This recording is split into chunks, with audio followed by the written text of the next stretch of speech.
A recent report has emerged confirming what we all already know. Japan's economy is screwed.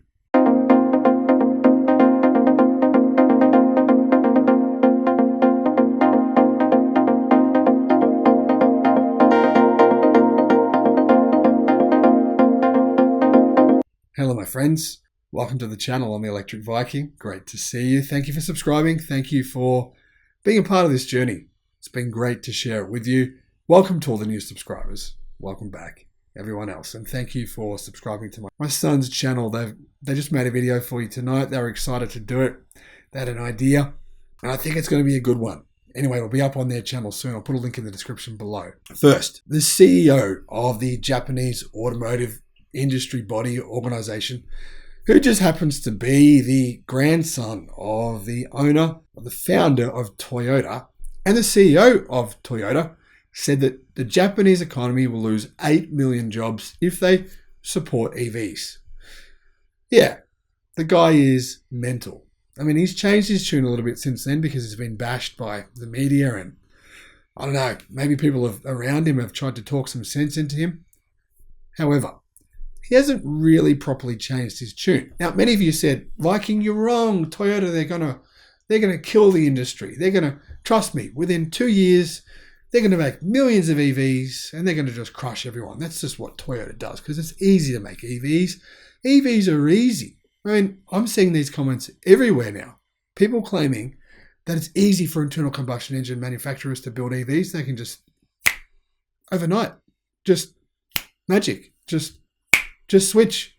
I mean, they don't have to write off hundreds of millions of dollars in factory production losses and retrain their staff. None of that's necessary. I mean, these legacy auto companies, they're magicians. They can just flick their fingers and do it.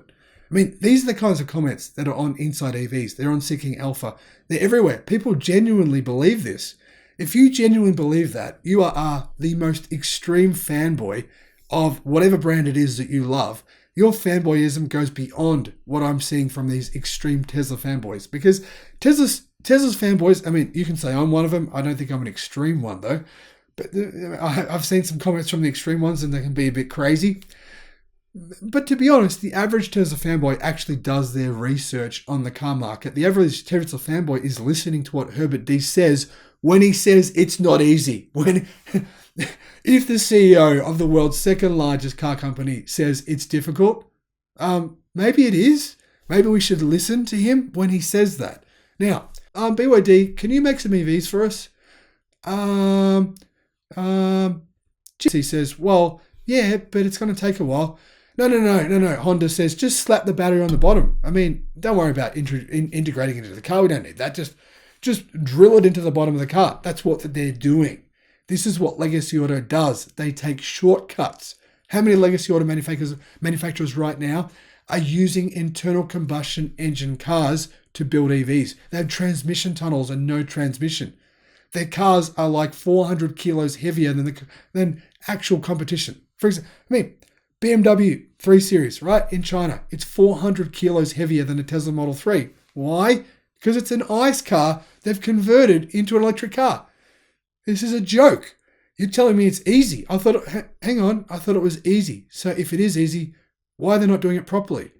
Why are they just taking an internal combustion engine vehicle and slapdashing it, making it 400 kilos heavier? If it's easy, it's not easy. The Japanese auto market can't transition in a miraculous space of a few months or a couple of years from building internal combustion engine vehicles. It can't do it quickly. It can't do it at a high quality because lots of things need to happen. Lots of things need to fall into place. It's even hard for Tesla. They've admitted as much. Well, now, Japan, the world's second largest car exporter, risks a 14% drop in GDP if it does not move more swiftly toward producing electric vehicles, according to a new report by the Climate Group. The Climate Group is a non-profit founded in 2003 with the intent to inspire global climate action.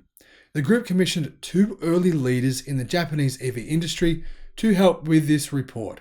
Kenichiro Wada, who headed Mitsubishi's iMEV project and founded the Japan Electrification Institute, and Professor Masato Inu, design director of the original Leaf and professor at the Institute of Design in Turin. as I'm sure you're expecting. If you watch this channel, you would already know this, right? The report shows that the status of automotive sales and development in various regions, with Japan lagging behind. It's lagging behind Europe, way behind China, and even behind the United States in terms of domestic electric vehicle penetration and sales. Japan's domestic hybrid sales are going really well, but the country sells very few battery electric vehicles and plug-in hybrid vehicles. Why? Because there's no demand. No, I'm joking. There's heaps of demand. It's simply because the Japanese automakers are not making them. And as you probably know, the Japanese, let's not call them racist, but they certainly are very patriotic about their brands. However, this is not going to save them. The report notes that many major car markets are planning to reduce or eliminate the sales of internal combustion engine vehicles either in 2030 or sometime in that decade. This will be necessary to meet international climate targets which Japan itself have committed to. So too bad, Toyota.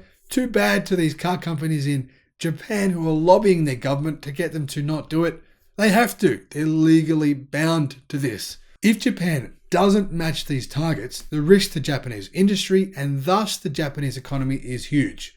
The report says that Japan, already relying on auto manufacturing for a fifth of its exports, could risk losing half of those automotive exports, leading to the loss of 1.72 million jobs and $6 billion in automotive profits through 2040, and resulting in a 14% drop in GDP. Personally, I think this is a conservative number. I think that this number, they're saying they could. I don't think it's could. I think it's guaranteed. I think the writing has already been written. The story has already been written. Japan chose their own way. They decided that China, the way China was doing things, making electric cars, was not the future because it would disrupt their own industry. They didn't want to stop their own sales, didn't want to disrupt their own industry. And it's time up. Game over. Time is finished. Why? Do you think really the Japanese can compete with China when it comes to manufacturing electric cars? What else can the Japanese compete with in terms of manufacturing big expensive things when it comes to China? Nothing. Nothing. Like, really. Most manufacturing has moved where? From Japan to China or Taiwan or even India. Have you heard of a company saying, you know what, we make a product in China, it's not going very well, I think we'll move manufacturing to Japan? When has that ever happened? Japan is lagging behind others' targets. The Electric.co says, Japan's EV targets lag behind other major players. The EU will likely ban new internal combustion engine vehicles by 2035, the UK by 2030, the US and China want 50% of new car sales to have plugs by 2030 and 2035 respectively. Though US voters want 100% EV by 2030, Canada's doing it by 2030. I mean, the list goes on and on. But Japan has only committed to electrify all new cars by the mid-2030s, which would include what? Their ridiculous hybrids. I'm not even talking plug-in hybrids. I'm talking their crappy hybrids, which are not proper hybrids. You can't run them purely on batteries alone. This leaves the door open for up to 100% of its domestic sales to be still driven entirely by gasoline, with no ability to plug into the grid for cleaner electricity. Japan has also refused to sign the COP26 2040 all-electric target, as did Germany and the US. And as a result of Japan's intransigence towards green energy and transportation, it received a Fossil of the Day award at last year's climate conference. Japan, yeah, you are a fossil. However, Japan itself is a signatory to the Paris Agreement and the Glasgow Climate Pact. The captains, though, of Japan's automotive industry have shown massive resistance to these efforts. Now, the Muppet I mentioned before, who, in my view, is sort of like saying the CEO of Kodak when they went down, right? Like the guy who was in charge when the person came into Kodak and was like, I have a digital camera, this is the future. And they said, no thanks, see ya. That guy, that's him. Anyway, CEO of Toyota, Akio Toyota, which is Japan's largest company by far, often spreads EV misinformation, and the company pushes anti-EV propaganda both in advertisements and even in Japanese schools. The report notes that this information is widespread in Japan, with popular perception being that hybrids are more efficient than electric vehicles. So in other words, the automotive industry has literally brainwashed its own people in Japan. They're very powerful in Japan. They've used the media, who they obviously have been paying for years for advertising, to brainwash their citizens into believing complete nonsense. Now, where have you heard of these kinds of things happening in the past? I mean, in the past 100 or so years, governments all around the world have brainwashed their citizens into believing crazy things. We say, look at the poor people in North Korea. Look how they've been brainwashed. Well, believe it or not, this is exactly what has happened to some degree in Japan. Japan has a very conservative business culture, so change comes very slowly there, particularly if that change is being suggested by outside sources. What do the Japanese do then? They resent it. I understand that. Honda, Japan's second largest company, has historically not been much better than Toyota in this respect. But they do seem to be waking up and saying some of the right things under new CEO Toshihiro Mibe. The other Japanese manufacturers also have much lower ambitions for future EV production than their European and even American counterparts, with the possible exception of Nissan. If Japan expects to reduce emissions by 80% to 2050, which is what they claim, an all-hybrid scenario would result in only a 30% reduction in automotive emissions, whereas an all-electric vehicle scenario would exceed Japan's 80% goal. Frankly, if they're still buying these hybrids, these ancient Toyota hybrids in 2050, they'll be the only country on the face of the planet still doing it. That would be kind of funny. It'd be like the entire world adopts the motor car and Japan is still riding around on horses. That's what it'd be like. So, if Japan is still lagging behind all of its competition, then how will this affect the country? Well, the report says that Japan faces dire economic consequences without immediate action. I think it's too late, but who knows? Maybe I'm wrong. It says Japan's current path and long-time resistance to EVs will result in significant harm and irreversible damage to its economy. About half of domestically produced Japanese vehicles are exported, or 82%, if you include vehicles produced overseas by Japanese companies. And Japanese companies supply 13% of the world's passenger vehicles. That number will certainly be slashed significantly if world markets lose their taste for Japanese gas guzzlers while everyone else transitions to electric cars. Remember, it was a very quick transition to smartphones. Nokia became almost irrelevant within a very short period of time. Given the large chunk of Japan that is employed in automotive-related industries, this could result in a huge loss of jobs for the country, and it will. It's guaranteed. The only question is, how many jobs will they lose? About 8% of the Japanese workforce, of over 5 million workers, are employed in automotive-related industries. That's massive. The report says Japan would lose 1.7 million jobs in automotive-related industries as domestic vehicles produced for exports are cut in half. I don't think they're going to be cut in half. I think it's going to be worse than that. The Electric says that this situation is similar to Japan's former dominance of the semiconductor and home appliance industries, which flourished decades ago.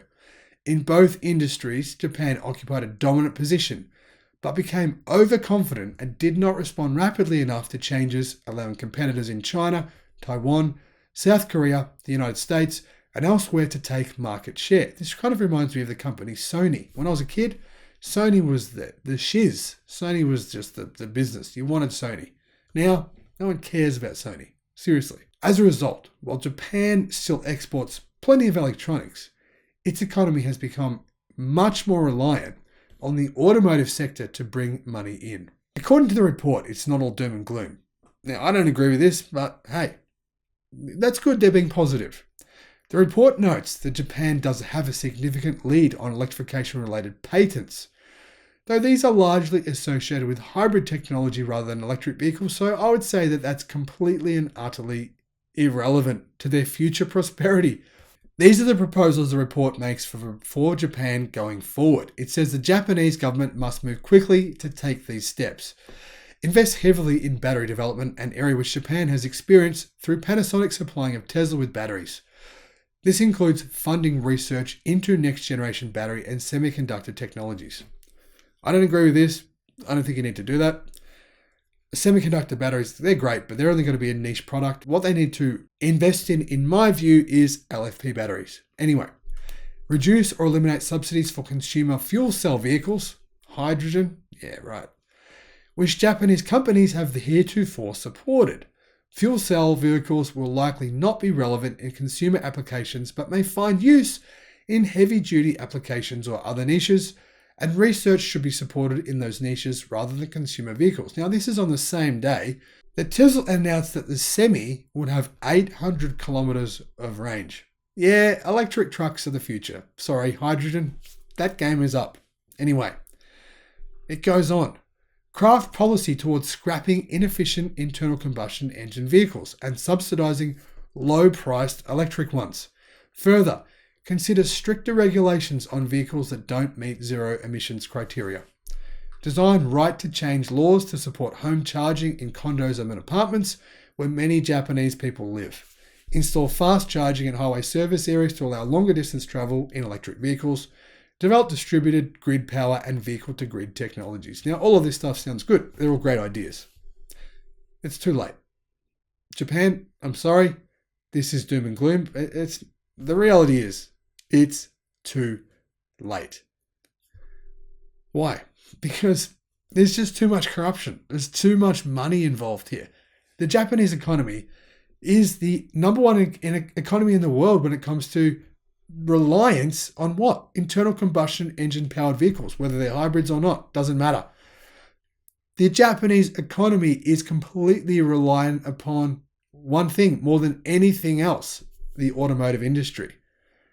Its companies chose not to invest in electric vehicles. Now, I'm sorry, but if you think Toyota is taking electric vehicles seriously, they're not. We've all seen their plans till 2030. That's not taking them seriously. Just because they produced 30 concept cars doesn't mean a thing. I mean, there's companies that are complete frauds in all kinds of countries all over the world that have produced 20 plus concept cars, electric ones. They're never going to make any of them. It doesn't mean they're legit. That's all Toyota's done. None of these car companies are actually taking electric vehicles seriously. They're doing it in a piecemeal way to appease investors. So, the Japanese economy cannot transition to EVs because it's too stuck in current production. It fears it will lose its industry if it does. It fears China is doing EVs and they can't compete. And frankly, I understand. Sunk cost bias. Sunk cost is what will sink Japan. Now here's the thing. Akio Toyoda, Toyota's CEO, is about to serve his third straight term as chairman of the Japan Automobile Manufacturers Association. This influential organization tells Japan's leaders who, what, where, and when the domestic auto industry is heading, and to ensure the political backing to do so. He has the power. The Japanese Prime Minister? Yeah, not so much. The Japanese auto industry's official plan is to produce internal combustion engine vehicles until at least 2050. The group's official goal for the entire domestic industry is to aim for 8 million electric vehicles produced in 2030. Toyota was famous for introducing the just-in-time manufacturing process to the auto industry. This reduced costs and it increased efficiency and profits. An objective observer would look at the facts of what is going on with the Japanese auto industry today and likely conclude that these legacy automakers believe they can order the necessary supply of batteries and other critical EV materials when they are needed. This is the fallacy of these commenters on all these forums that think that these products can just appear magically from nowhere. Tesla has the official goal of producing 20 million EVs sometime in the 2030s. Volkswagen has the unofficial goal of riding in Tesla's wake and, well, beating them in electric vehicle sales in 2025. The Chinese are working furiously to gain a major stake in the huge global auto industry that it never had the chance to under internal combustion engine hegemony. Japan is screwed. This is the classic case of a fool leading. Now that quote comes from Gus Levy. Thank you, Gus. Brilliant. I loved it. There you go. Japan is screwed. Here it is. You probably already know it, but now you know it for sure. Thanks for watching. Bye-bye.